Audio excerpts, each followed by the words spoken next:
What's happening, Internet fam? So, I am very, very busy. I have so many things to be doing right now. I have a lot of work-related stuff, and I'm doing a ton of music stuff. I've got a new band I'm really excited about.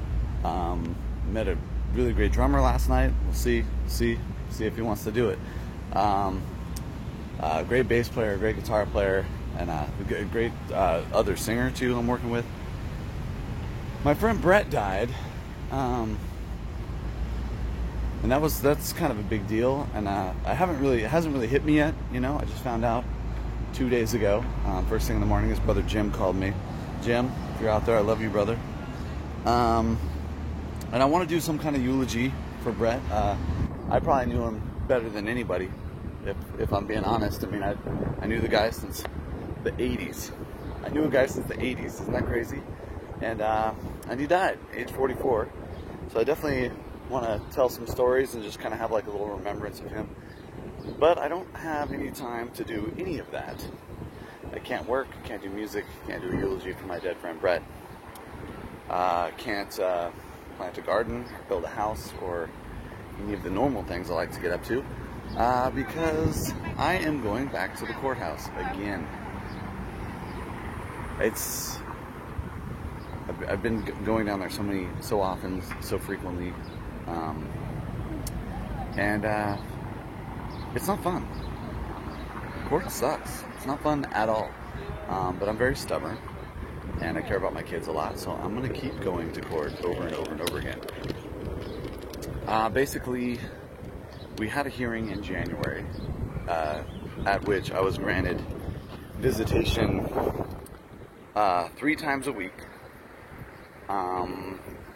But supervised visitation, which is a ruling that she got in California from a judge who I believe was a friend of her father's. I heard that through the grapevine, and given how ridiculously and egregiously one-sided that ruling was and illogical that ruling was, he wouldn't let me call witnesses, wouldn't let me present evidence, all that stuff. I believe that judge was actually a personal friend of her father's. That's what I heard through the grapevine, and it fits all the data that I have. So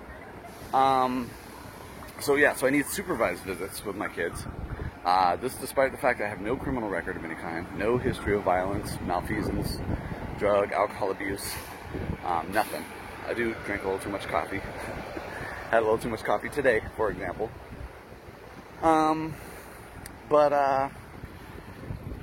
So I got a ruling that says I'm supposed to see the kids 3 times a week. That sounds pretty good. 3 times a week? I'm not even going to complain. 3 times a week is like, at that point, you're pretty much a dad again. But then COVID happened. And I have been denied every visitation since March 2nd. So, and of course, the custodial parent, aka serial child abuser in this story, because parental alienation is child abuse, and the fact that she's been engaged in parental alienation for 3 years definitely makes her a serial child abuser at this point.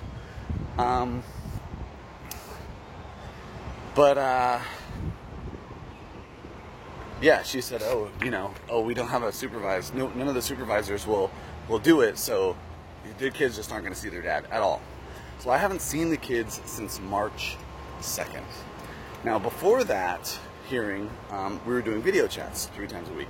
And with the video chats, I have a green screen, and I would set up digital backgrounds and, fun stories, and I would really try to engage the kids in something that was really fun, and try to make it positive as much as I could, given how negative the overall situation is.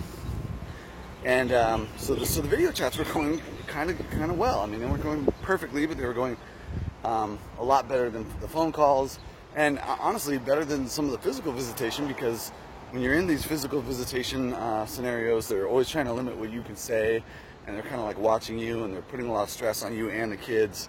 The supervised visitation it's a garbage system. Some of the people who work there are cool.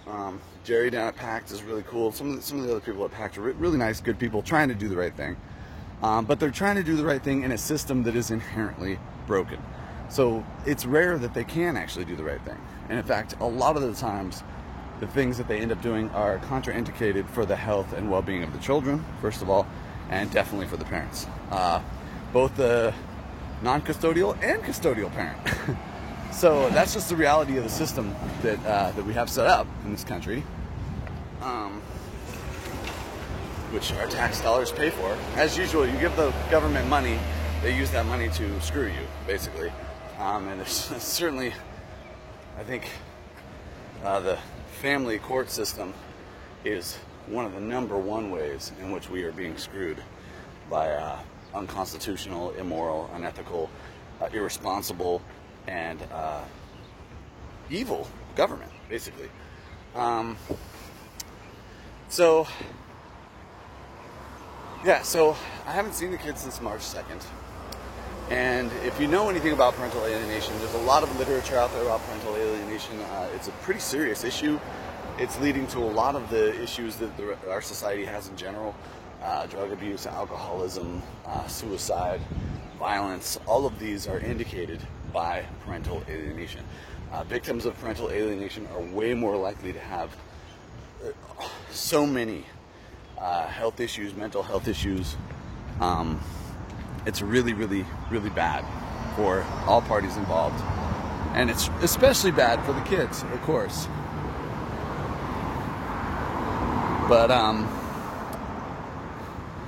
But you know, as usual, when it's a government project, nobody really cares that much about that. The government doesn't care. They're just, you know, anybody working for the government, it's like some sweet job. They got job security. They're just going to put your paper from one side of the desk to the other and think that they did something great. When in fact, they're continuing to harm children. They're continuing to harm parents. And they're continuing to harm society at large as more people turn to crime and drug abuse and all that other stuff because they've been victims of this system. So one of the things that happened at the ruling in January is they removed the video chats. And at the time I was like, well, that's fine because now I'm going to have physical visitation 3 times a week. Or that's what the ruling was, and that's what I thought, you know, might happen according to the ruling. Of course, I mean, I didn't get my hopes up. I knew already that the custodial parent, what a garbage term that is, that the custodial parent was going to violate the orders.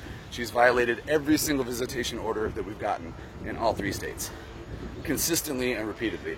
The psychological term for what she is an obsessed alienator. And you should read about obsessed alienators. That was one of my exhibits at the last hearing.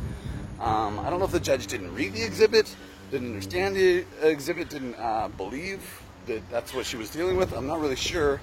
But I do know that the obsessed alienator in this situation has been further empowered by the last ruling, which is kind of how I thought it was going to play out, although I did have a little bit of hope, aka wishful thinking, because it did give a provision for 3 visits a week, which I never got. I got 1 more visit, and then I haven't seen the kids since March.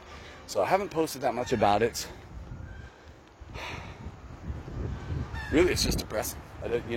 It's very depressing to know your children are being harmed and to be powerless to do anything about it. It's just, and I'm one of those people that's like, I don't want to focus on the negative. I want to be like, wah, wah, wah, complaining and stuff. But I mean, what else can I do in this situation? My children are being harmed, and I've been powerless to stop it for 3 years. 3 years.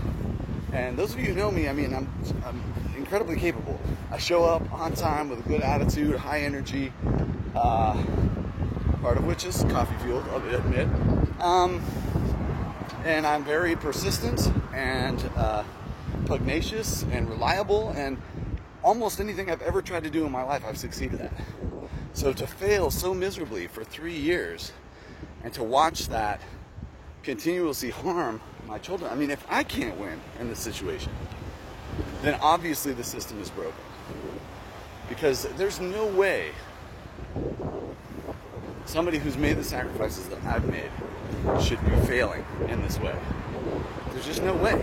So clearly the system is broken. I think anybody else who's had to deal with the family courts knows the system is broken, knows that it's a for-profit system driven by greasy lawyers and corrupt judges and you know, a society in general that's like trying to do the right thing and ending up legislating further and more harm to all parties involved, all parties, even the custodial parent. So I'm going to the courthouse now to drop off paperwork. We have another hearing on Wednesday. This hearing, I guess, is online or something. I don't know. I have, you know, it's government and it's online. Those two things usually don't go very well together. So I have little faith in this hearing process right off the bat. I've submitted paperwork after paperwork after paperwork, most of which I believe has not been read by the judge or even by opposing counsel. I think most of the time the opposing counsel is like, just kind of skim it, you know, and like stick with their agenda, stick with their plan. And but I'm on my way to the courthouse. There it is. There's the downtown courthouse. I'm going to submit all this paperwork, and I have a hearing on Wednesday.